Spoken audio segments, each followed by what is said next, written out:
Kasama kong aking mga classmates nung elementary at high school. Busy si kuya ko. Yun lang, chika lang. Business meeting. A few moments later.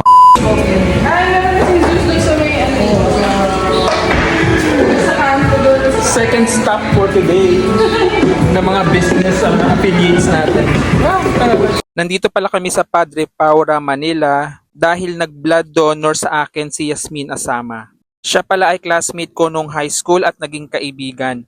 At napang-asawa niya si Henyo na naging classmate ko naman nung elementary.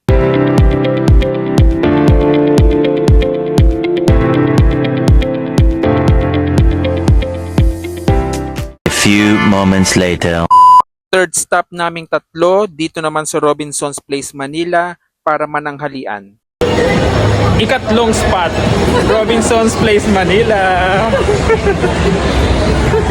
Kumain po kami sa Kenny. Ubus na.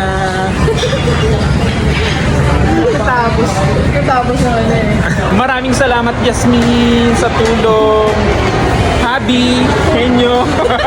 More power sa business natin. Ay, gano'n. Salamat sa usapan, ko patalinuhan. Diba?